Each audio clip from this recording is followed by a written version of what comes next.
Bismillahirrahmanirrahim. Assalamualaikum warahmatullahi wabarakatuh. Innal hamdalillah nahmaduhu wa nasta'inuhu wa nastaghfiruh wa na'udzu billahi min shururi anfusina wa sayyiati a'malina. May yahdihillahu fala mudilla lahu wa may yudlil fala hadiya lahu.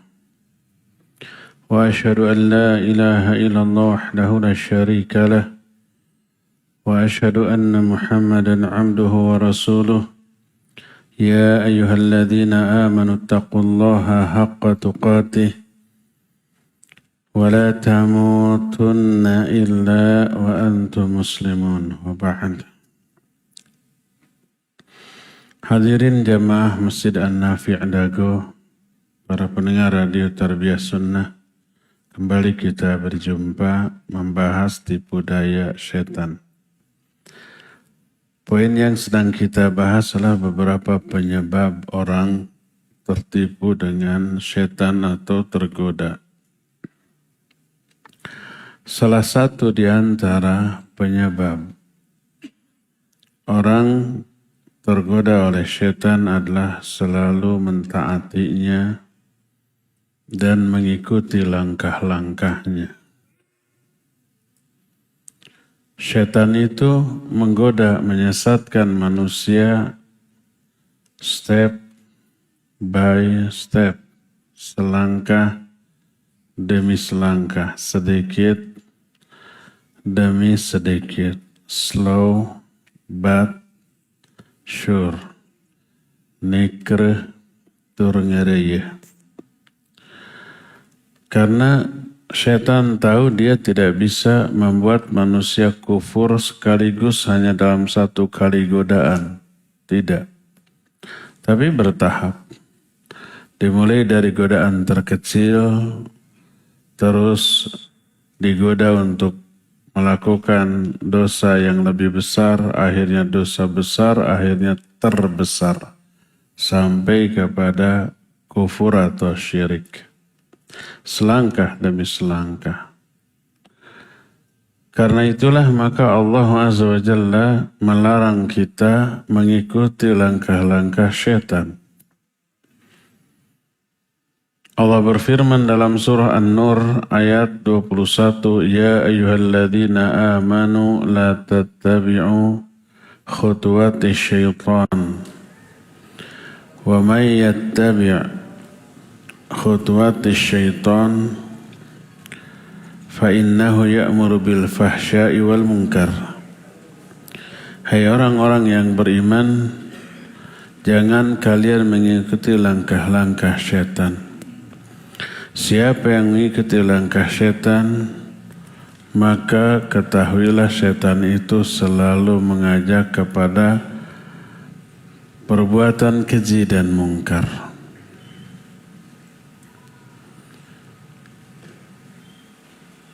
Juga dalam Al-Baqarah ayat 169, 168 Allah menyatakan, Ya ayuhan nas kulu mimma fil ardi halalan tayyiba wa la tattabi'u khutuwati syaitan innahu lakum aduwwum mubin. Innama ya'murukum bisu'i wal fahsya wa an taqulu 'ala Allahi ma la ta'lamun. Hai manusia, makanlah oleh kalian semua yang dihasilkan dari bumi yang halal dan baik, dan jangan kalian mengikuti langkah-langkah syaitan karena dia musuh yang nyata bagi kalian. Hanyalah syaitan memerintahkan kepada kalian untuk berbuat kejahatan, kekejian, dan agar kalian berbicara tentang Allah atau atas nama Allah tanpa ilmu. Ini ayat yang kedua. Jadi mentaati syaitan dan mengikuti langkah-langkah syaitan mengakibatkan dominannya, berkuasanya setan atas diri manusia secara bertahap, sedikit demi sedikit, dan berpindah dari yang teringan sehingga meningkat ke langkah yang berikutnya. Lalu apa yang terjadi? Yang terjadi pengaruh mengikuti langkah setan kepada jiwa manusia besar.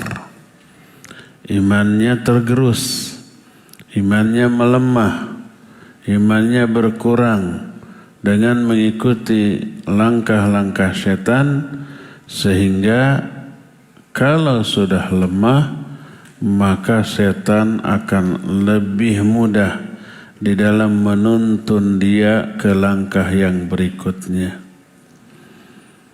Kita sudah jelaskan pengaruh dari dosa dan maksiat. Mengikuti langkah setan itu dipastikan terjerumus ke dalam dosa dan maksiat. Apa pengaruhnya? Imannya tadi lemah, hatinya keras, kecenderungannya kepada dosa dan maksiat amat sangat berat untuk melakukan ibadah, amal soleh dan kebaikan. Begitulah. Karena itu maka semakin lama setan semakin mudah. Ada beberapa target setan di dalam menuntun manusia setahap demi setahap, sehingga manusia semakin lama semakin parah kekeliruannya. Target yang pertama adalah supaya manusia itu berbuat fahsya dan mungkar. Tadi disebutkan di dalam dua surat tadi, surah An-Nur 21 ataupun Al-Baqarah 168, innahu ya'muru bil fahsya'i wal munkar. Syaitan itu merintahkan kepada fahsya dan mungkar.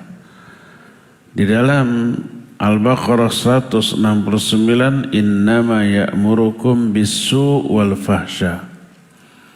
Jadi yang pertama, agar manusia itu berbuat fahsya dan mungkar.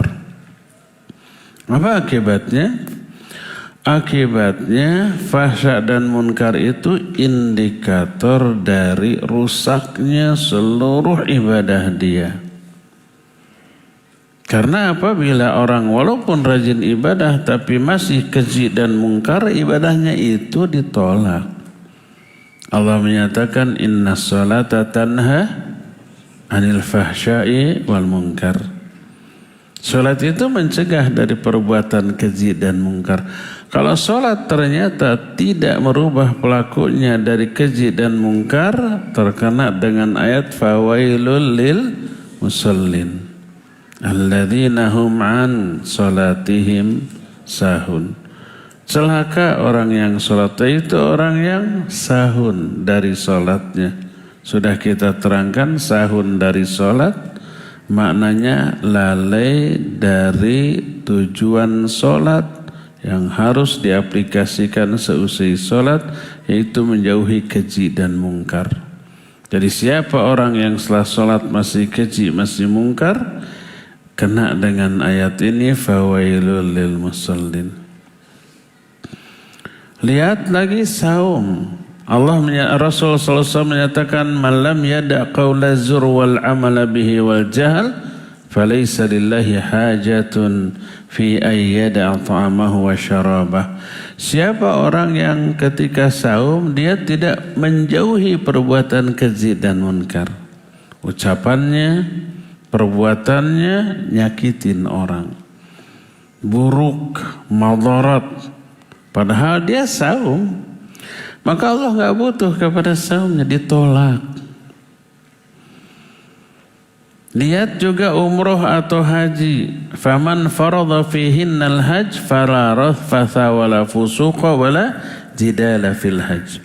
Ketika haji mencakup juga ketika umroh, gak boleh berbuat rafath, fasik dan jidal. Itu fahsya dan mungkar. Kalau itu masih dilakukan, hajinya, umrohnya rusak, tidak diterima. Saum tapi masih keji dan mungkar, ditolak, tidak diterima. Salat juga seperti itu.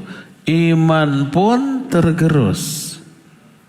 Kan Nabi SAW berkali-kali menyatakan, sampai diawali sumpah, wallahi la yu'minu, wallahi la yu'minu, wallahi la yu'minu. Demi Allah tidak beriman, demi Allah tidak beriman, dan seterusnya tuh 3 kali. Siapa ya Rasulullah?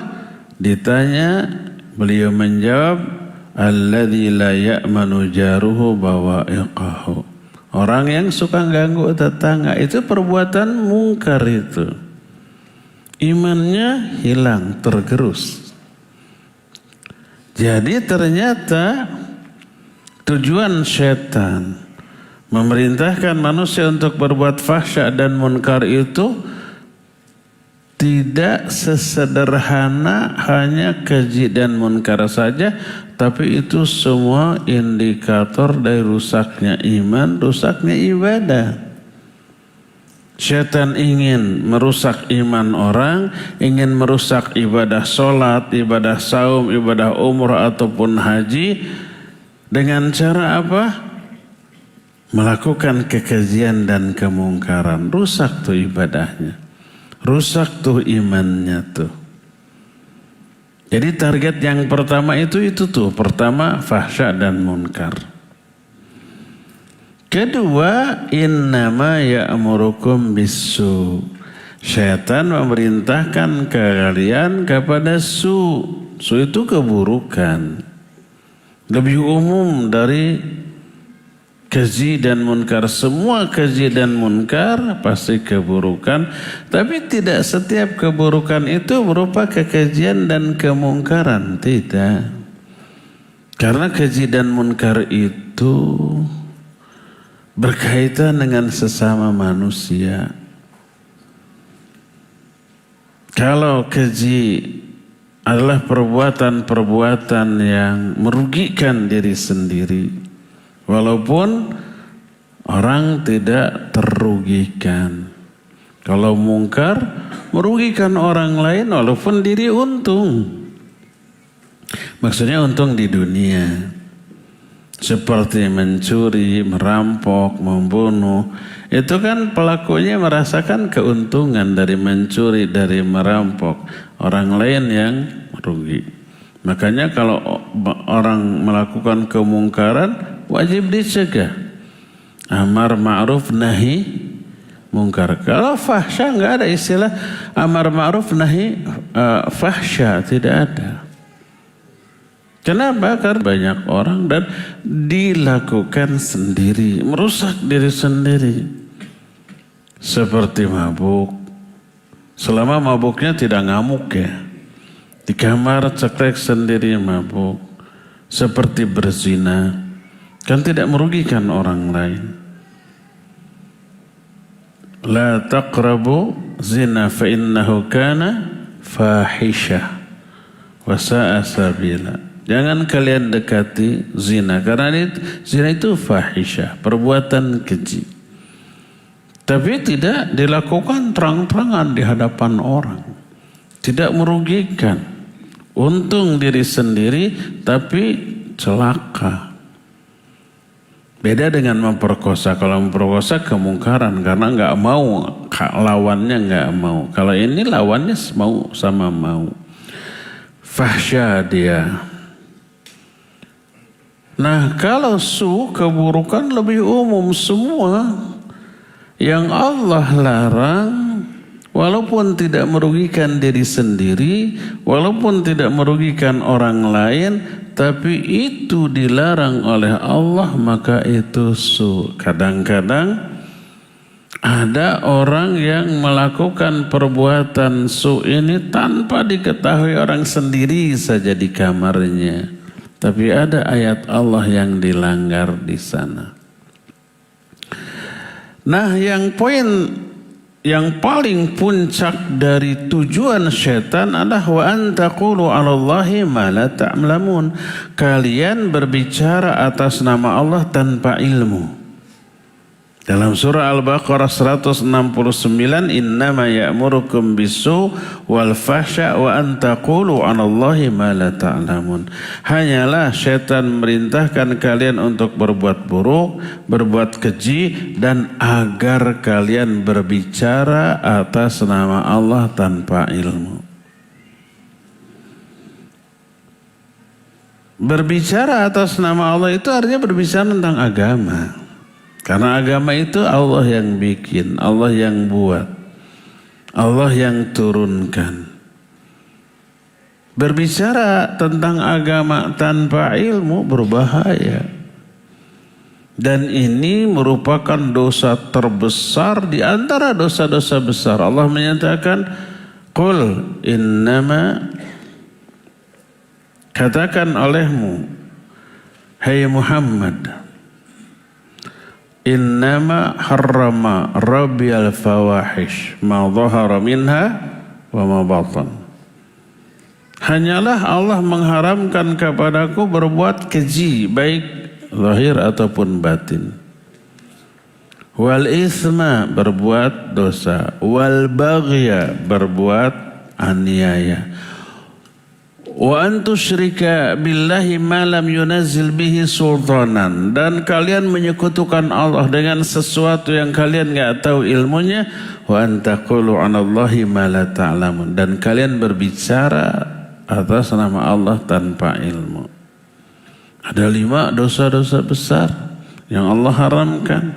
Dimulai urutan dari dosa besar terkecil, yaitu fahsya.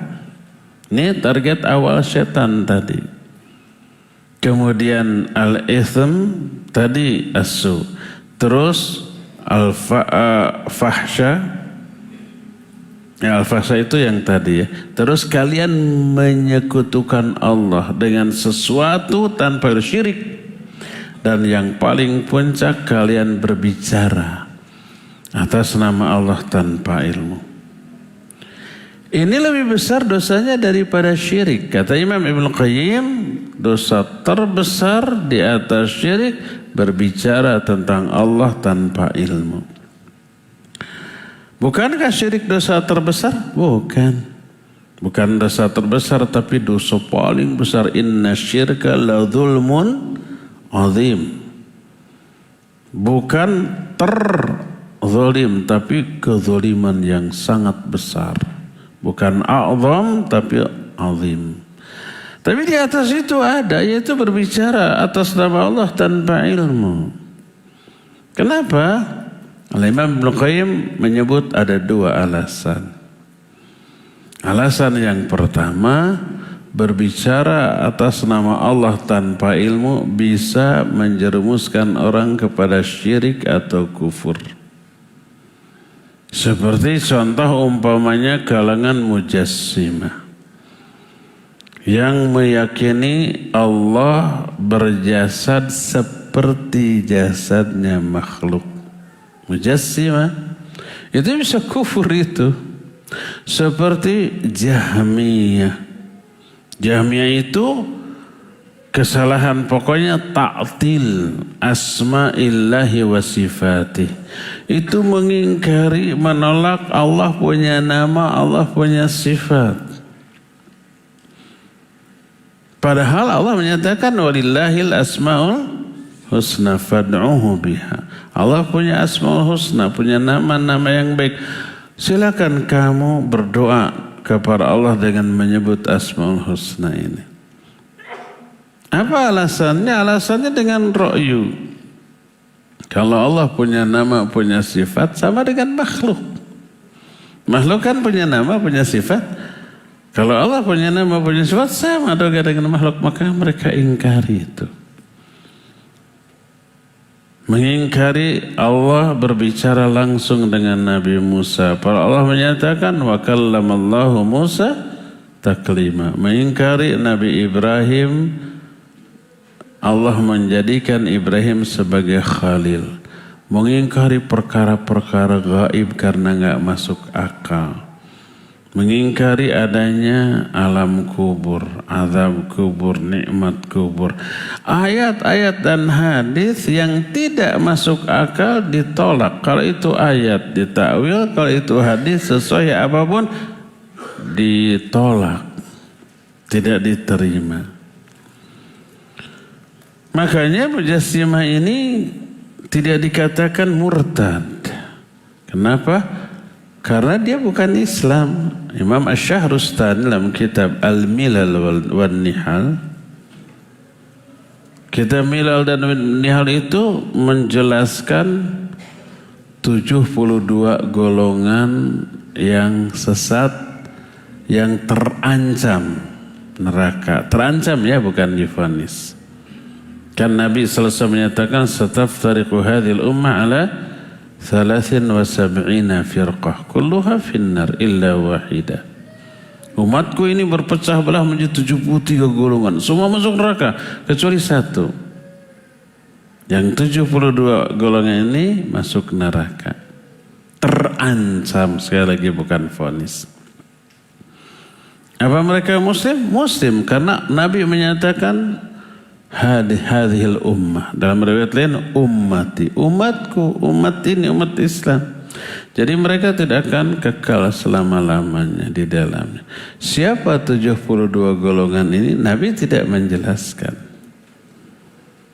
Kalau yang satu golongan dijelaskan Ahlus Sunnah wal Jamaah. Yang 72 golongan ini. Lalu muncul inisiatif dari para ulama untuk mencari minimal ciri-cirinya. Lahir kitab Al-Milal wan Nihal.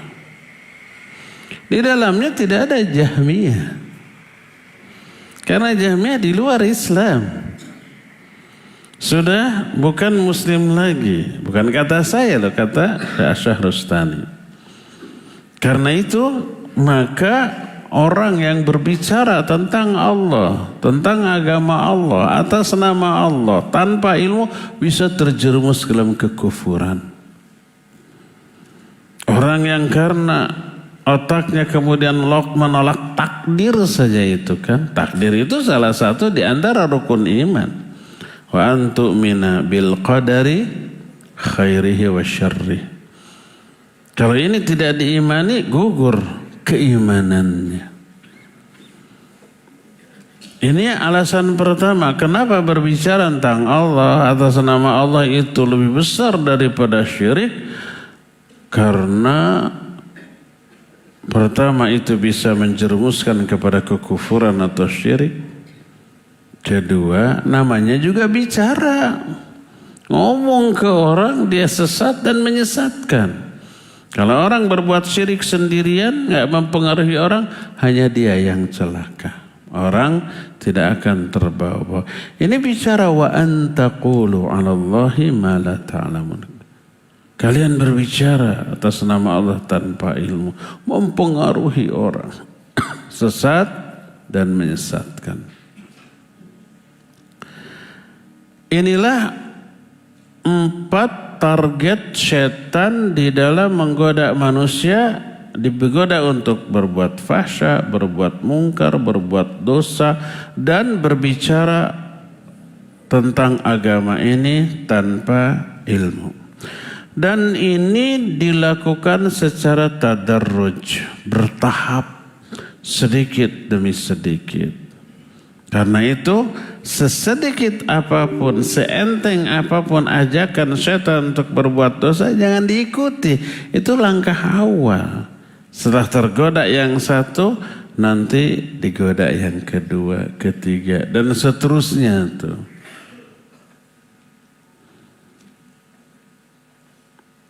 Lalu kata mu'alif, wa qissatur rahib khairus syahidin ala dhalik.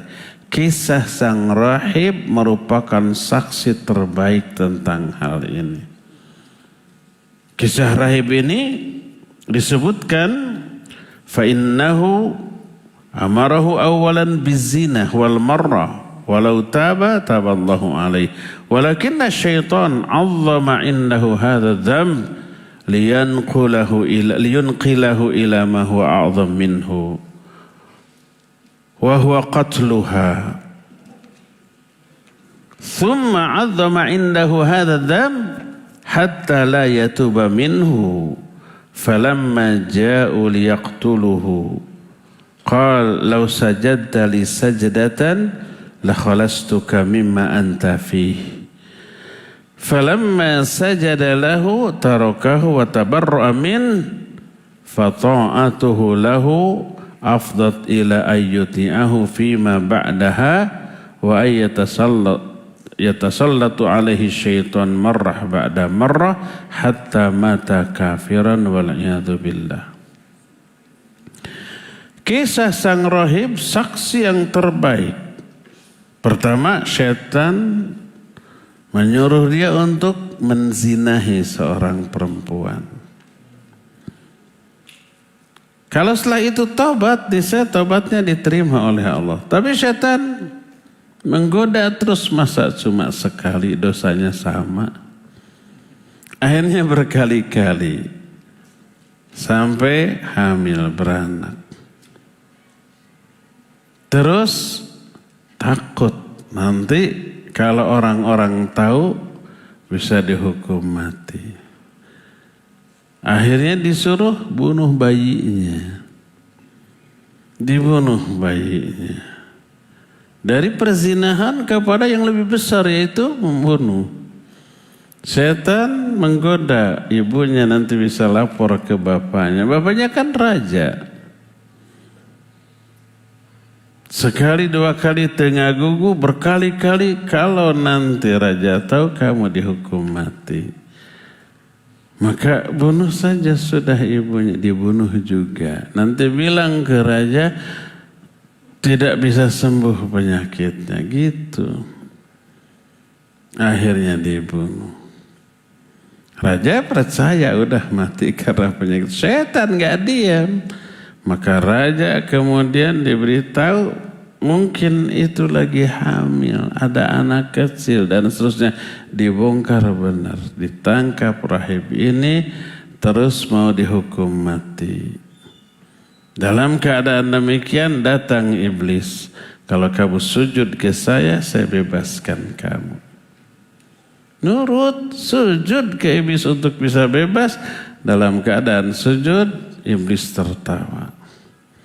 Lalu pelaksanaan hukuman mati dilaksanakan. Mati dalam keadaan sujud ke iblis. Su'ul khatimah. Padahal ini rahib ahli ibadah, digoda untuk berhenti ibadah, tak tergoda. Sampai digodanya gitu tuh. Dan ini yang Allah abadikan dalam Al-Quran dalam surah Al-Hasyr. Kamathali syaitani idh qala lil insani kfur falamma kafara qala inni bari'um mink inni akhafullaha rabbal alamin fakana aqibatahuma annahuma fin nari khalidaini fiha wa dzalika jazaa'udz zalimin. Kata Allah, setan berkata kepada manusia, kufur kamu. Ketika orang ini kufur, orang ini rahib tadi. Kufurnya itu dalam bentuk sujud ke iblis. Iblis tertawa sambil berkata, aku berlepas diri dari kamu. Kan ngegombal tadinya juga. Janji mau membebaskan, padahal tidak. Aku pun takut kepada Allah Rabbal Alamin. Fakana aqibatahuma, lalu akibat yang akan ditanggung oleh iblis dan orang ini, annahuma finnari khalidaini fiha. Kedua-duanya abadi dalam neraka. Dan itulah balasan dari untuk orang-orang yang zalim. Jadi kita lihat bahwa apa yang dilakukan oleh syaitan laknatullahi alaihi itu adalah semuanya menjerumuskan, walaupun mengiming-imingi dengan kesenangan. Berkata Al-Imam Ibnu Qayyim rahimahullahu ta'ala dalam kitab Al-Fawaid, ada 4 amalan harian yang dianggap enteng oleh manusia, padahal itu jebakan setan. Dan ini sehari-hari kita alami, kita lakukan.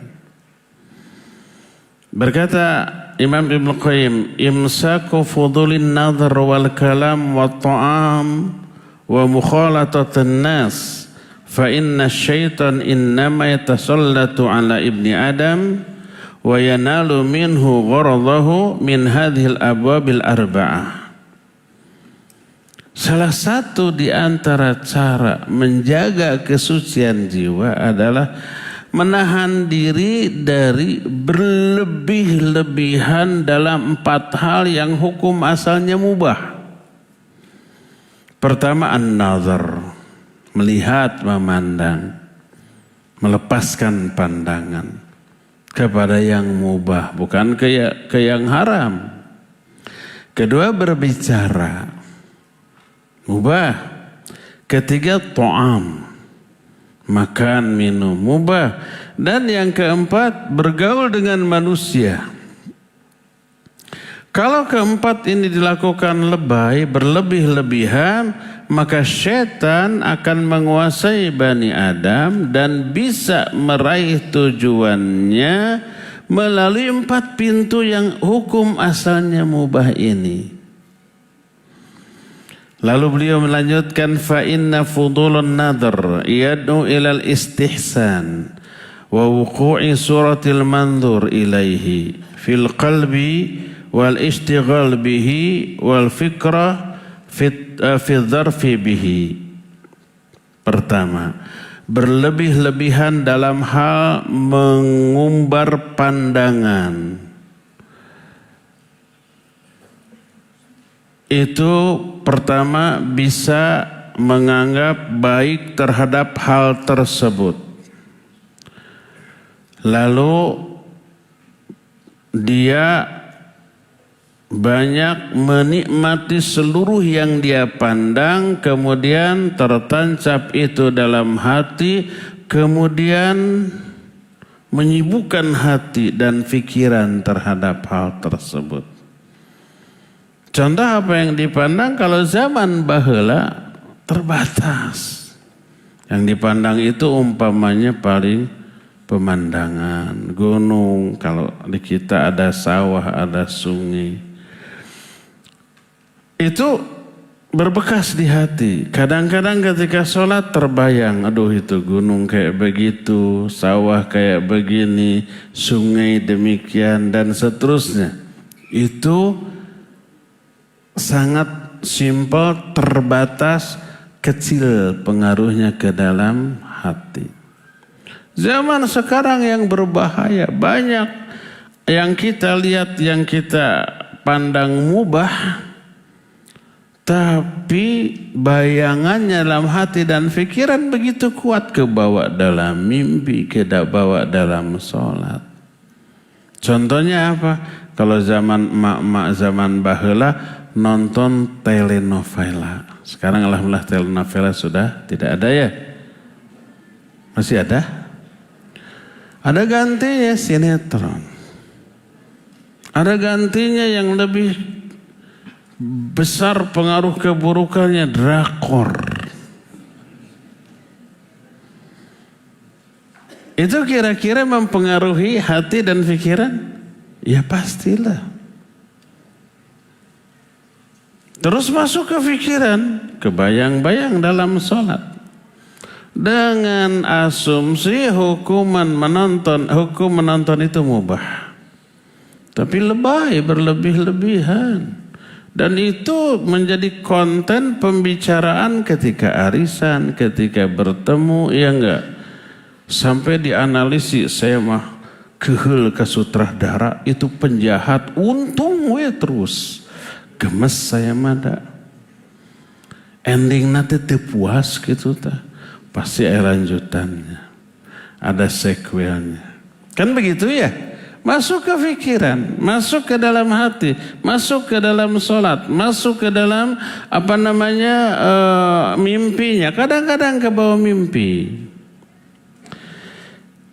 Dan itu merupakan sesuatu yang langkah awal setan dalam menuntun manusia. Lama-lama menginjak kepada yang haram. Memandang kemudian liar. Allah menyatakan qul lil mu'minin yaghuddu min absarihim. Laki-laki tundukkan pandangan. Wanita qul lil mu'minati yaghuddna min absarihinna. Wanita juga tundukkan pandangan. Nabi SAW menyatakan fal ainanu yazni wa zinahuma an-nadhar. Kedua mata berzina dan zinahnya adalah memandang, melihat. Jabir bin Abdullah menyatakan, sa'altu Rasul sallallahu alaihi wasallam anin nadril fuj'ah fa amarani an usarrifa basari. Aku bertanya kepada Rasul sallallahu alaihi wasallam tentang pandangan yang tidak disengaja melihat aya nu herang nu bening gitu. Apa yang harus saya lakukan? Kata beliau, palingkan wajahmu ke arah yang lain. Demikian juga berbicara. Awalnya berbicara mubah, tapi kalau berlebih-lebihan bisa terjerumus ke dalam yang haram. Berdusta, bergibah, menghina, mencela, wajib dijaga. Dan ini adalah aplikasi dari keimanan. Man kana yu'minu billahi wal yawmil akhir falyaqul khairan aw liyasmut. Ketika Nabi SAW menyuruh orang menjaga lisan, kata Mu'adz, apakah kita akan diazab karena lisan-lisan kita? Apa kata Nabi SAW? Thaqulatka ummuk wa hal yukabbun nas fin nari ala wujuhihim aw qala ala manakhirihim illa hasaidu alsinatihim. Thaqulatka ummuk, kalau diterjemahkan ringkas mah, ibumu telah kehilanganmu. Tapi ini enggak ada makna di dalam bahasa kita. Makna ibumu telah kehilangan, kasihan ibumu. Melihat anaknya berpikiran keliru gitu, berpemahaman salah. Tidaklah manusia dibolak-balikan wajah mereka di atas api neraka kecuali karena tidak mampu mengendalikan lisannya. Ya, lisan yang tak terjaga itu bisa menyebabkan orang diazab. Dari lisan lahir dusta, lahir mencela, lahir gibah, lahir menghina, lahir memberikan laqab-laqab yang buruk yang menyinggung banyak orang. Dosa iya, mengundang azab. Ketiga tadi banyak makan mubah. Bahkan bisa ibadah. Kenapa ibadah? Karena untuk menguatkan kita, untuk menopang ibadah kita. Kedua, dalam makan ada sunnah Nabi yang diterapkan. Baca basmalah, ibadah tuh. Pakai tangan kanan dengan keyakinan sunnah Nabi SAW. Dan menghindarkan tangan kiri karena ini sunnah syaitaniyah. Terus yang terdekat. Setelahnya baca doa alhamdulillahilladzi at'amani hadza wa razaqanihi min ghairi haulin minni wala quwwah. Siapa yang setelah makan bernama begitu, ghufira lahu ma taqaddama min dzambi. Allah akan mengampuni dosa-dosa yang telah lalu. Lihat. Makan enak, kenyang, sehat, dosa diampuni, pahala nambah. Jadi bisa ibadah. Tapi kalau lebay, berlebih-lebihan sehari sampai 5 kali, 1 kali makan 5 piring, gemrot loh. Ini madarat fisik ataupun psikis, dunia ataupun akhirat. Berkata Nabi SAW, ma mala'a adami wi'aan syarran min batni bihasbi ibni Adam akalat yuqimna sulbahu fa in kana la mahalata fathuluthun li ta'ami wa thuluthun li syarabi wa thuluthun li nafsi. Kata Rasul sallallahu alaihi wasallam, tidak ada wadah di dalam tubuh Bani Adam yang lebih jelek daripada perutnya, maka hendaklah Bani Adam makan makanan yang sekedarnya cukup untuk menegakkan tulang sulbinya. Kalau mau tidak mau harus makan, maka sepertiga dari perutnya untuk makanan, sepertiga untuk minuman, dan sepertiga lagi untuk nafasnya. Hadis ini riwayat Imam Ahmad, At-Tirmidzi, Ibnu Majah, dan hadis ini seluruh rawi-rawinya disebut dengan sebutan thiqat.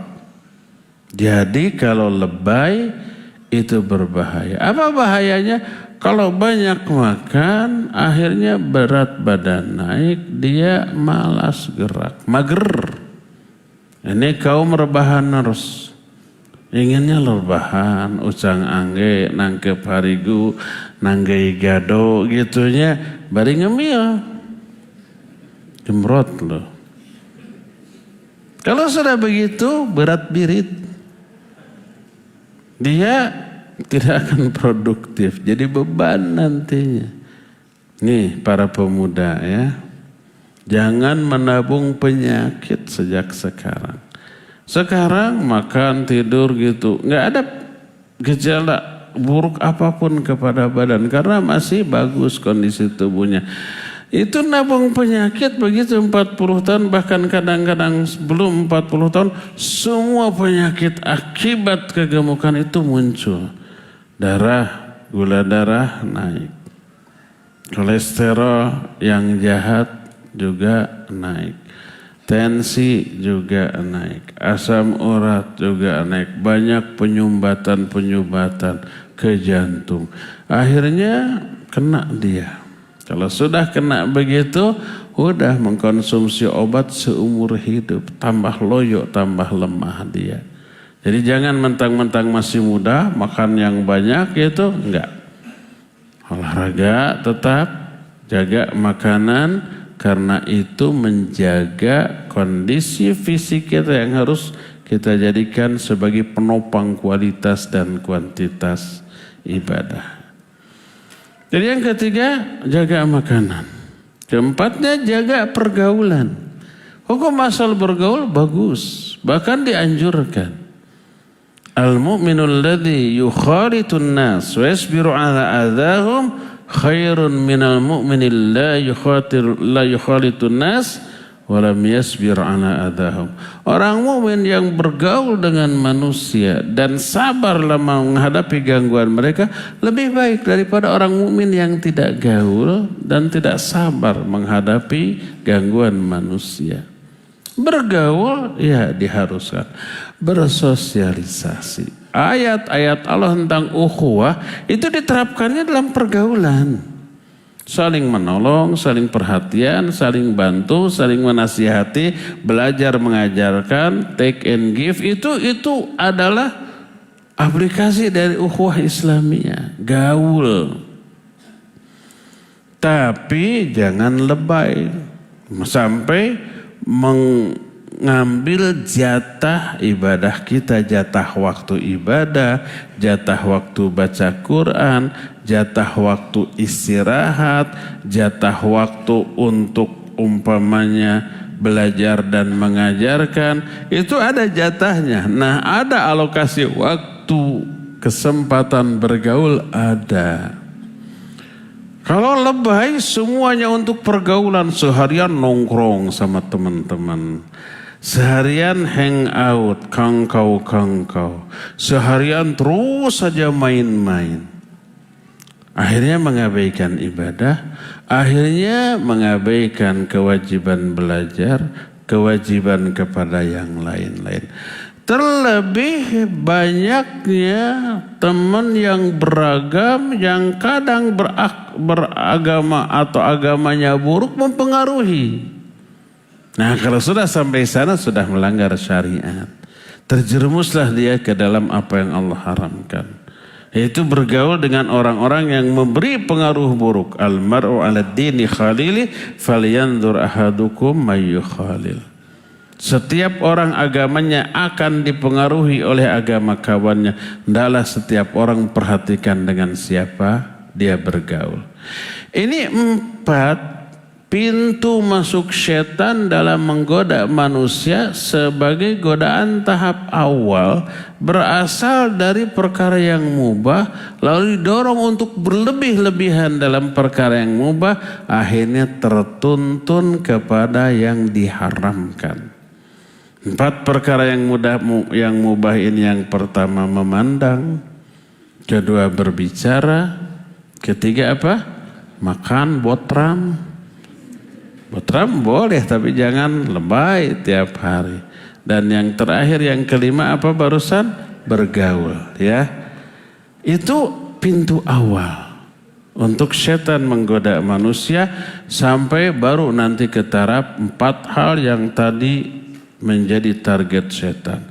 Berusaha agar manusia berbuat fahsya, berbuat mungkar, berbuat dosa, dan berbicara tentang Allah, tentang agama Allah ini tanpa ilmu, sampai dia sesat dan menyesatkan orang lain. Ya, cukup ya sampai di sini. Insyaallah poin berikutnya akan kita teruskan di pertemuan yang akan datang. Kita masuki sesi tanya jawab. Wa sallallahu ala nabiyina Muhammadin wa ala alihi wa ashabihi wasallam.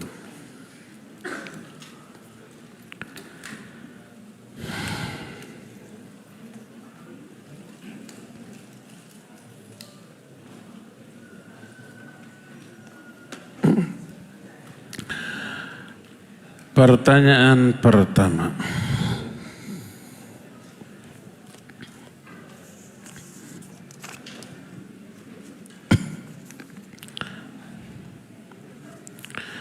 Assalamualaikum warahmatullahi wabarakatuh. Waalaikumsalam warahmatullahi wabarakatuh. Afwan izin bertanya di luar tema.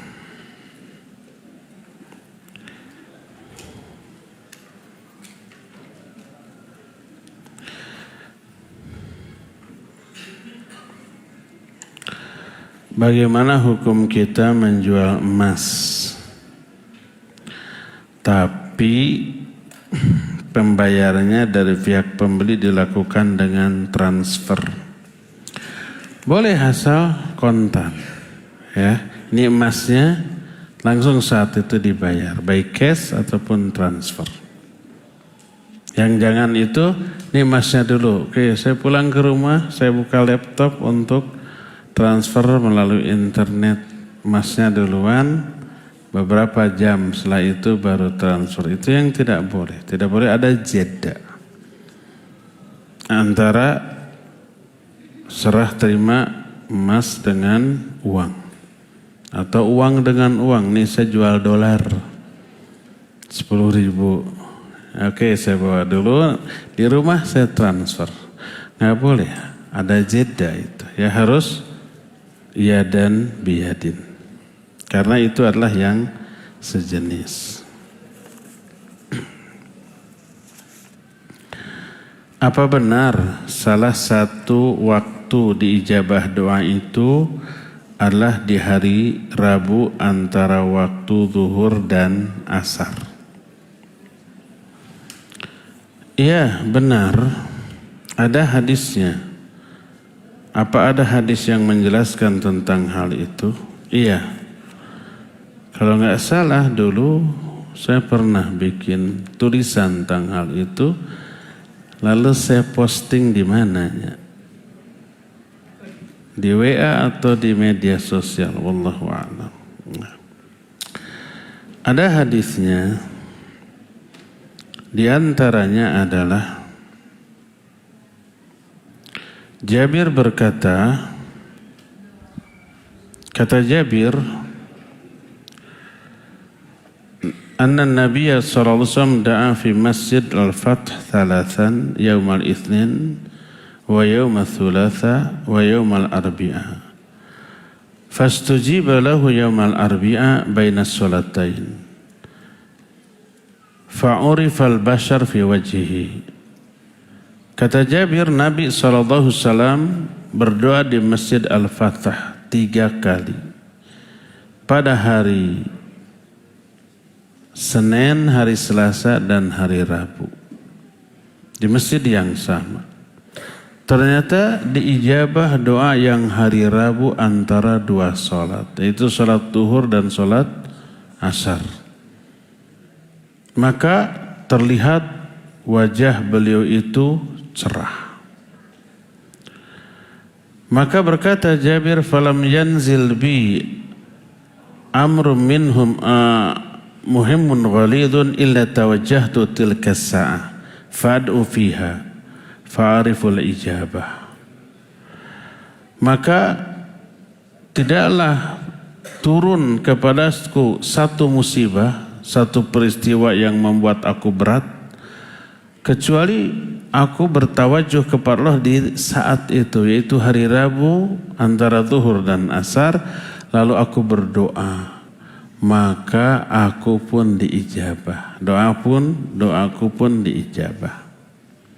Hadisnya ada. Hadisnya diriwayatkan oleh Imam Bukhari dalam kitab Al-Adabul Mufrad, oleh Imam Ahmad dalam kitab Musnadnya, juga Al-Bazzar, dan Syekh Al-Albani menyatakan dalam kitab Sahih Al-Adabul Mufrad bahwa hadis ini hadis yang hasan. Jadi benar ada saat yang mustajab untuk berdoa pada hari Rabu antara zuhur sampai asar. Sekarang hari apa? Besok. Besok habis zuhur silakan berdoa ya. Benar ada hadisnya. Apa pahala melaksanakan ibadah haji dan umrah? Banyaklah pahalanya, besar. Apa besarnya? Haji dan umrah itu bisa menghilangkan kefakiran, menghapus dosa, meninggikan derajat, terus menambah pahala. Coba aja ketika umpamanya tawaf dan sa'i, langkah kanan menambah pahala, langkah kiri menghapus dosa. Berapa puluh ribu langkah itu.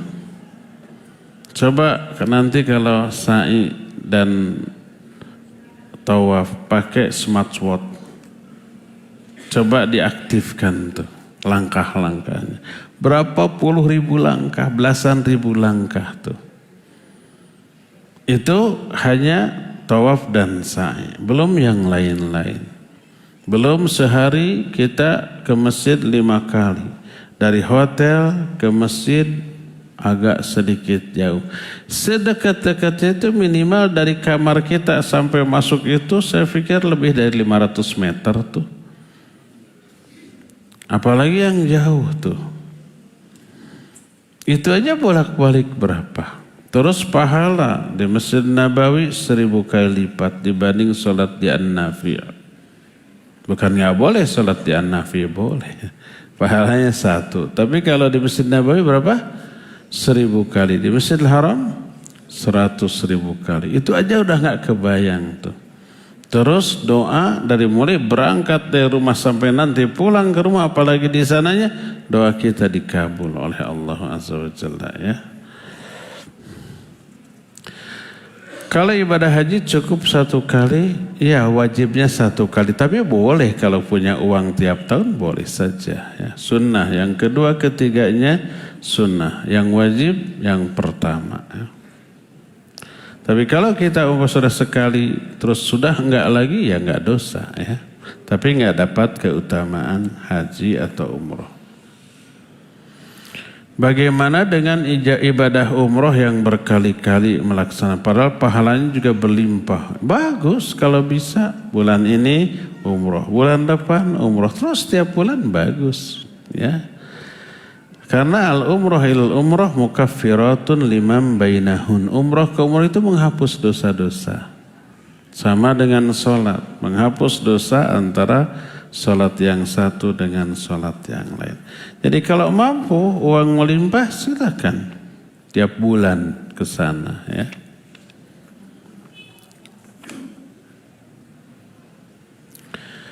bapak saya sudah meninggal dan warisannya belum dibagikan. Oh, ini bahaya nih.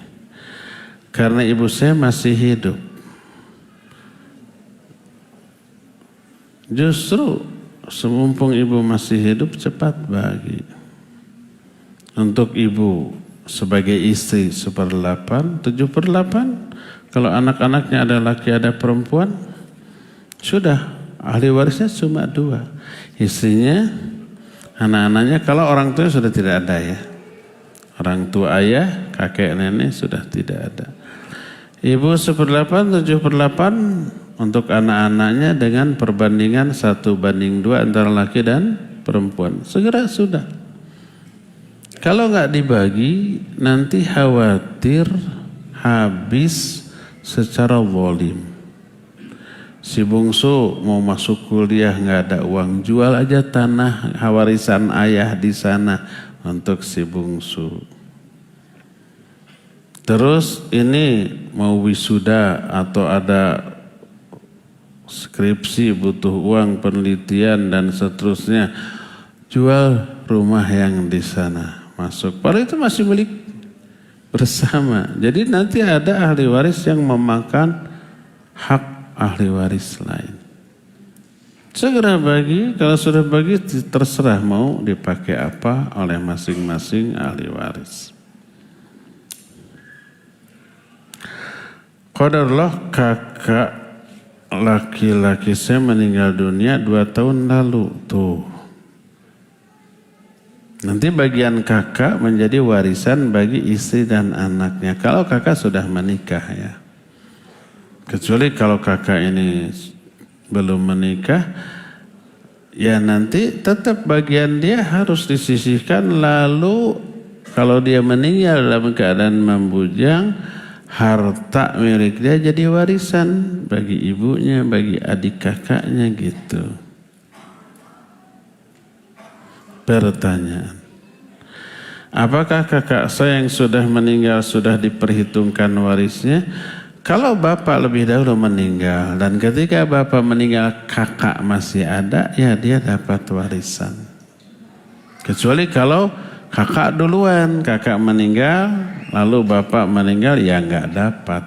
Tapi kalau bapak meninggal, kakak masih hidup, kakak ini dapat. Harus dibagi? Ya haruslah. Kalau kakak nanti punya istri dan anak, jadi milik istri dan anaknya. Kalau nggak punya istri dan anak, bagian kakak harta warisan bagi ibu dan adik kakaknya gitu. Apakah masih diperhitungkan? Ya masih. Atau diberikan kepada istrinya belum menikah lagi atau kepada anaknya. Berarti kalau istrinya ada, anaknya ada, menjadi warisan bagi istri dan anaknya. Bagi seperti tadi ya. Jadi kalau si kakak meninggal, ibunya masih ada enggak ini? Ibunya masih ada, ibunya dapat warisan dari anaknya. Istrinya dapat dan anak-anaknya juga dapat. Kakak adiknya dapat enggak? Kalau punya anak enggak dapat ya. Jadi hanya ibunya, istrinya dan anak-anaknya saja. Segera bagi, khawatir nanti keburu habis tepugu gitu. Ya cukup sampai di sini saja. Insyaallah kita jumpa kembali Selasa yang akan datang. Subhanakallahumma bihamdik asyhadu an la ilaha illa anta astaghfiruka wa atubu ilaik. Walhamdulillahirabbil alamin. Wassalamualaikum warahmatullahi wabarakatuh. Waalaikumsalam warahmatullahi wabarakatuh. Alhamdulillah, jazakumullah khairan katsiran fadilatul ustaz ala hadzal bayan syafi. Barakallahu fi ulumikum wa juhudikum fi da'wati ilallah. Kami ikhwan wal akhwat rahibani rahimakumullah dari Kesekretariatan Yayasan Tarbiyah Sunnah kembali mengumumkan dan memberitahukan peluang untuk bersama-sama mendapatkan pahala jariah. Ya ini bersama kita akan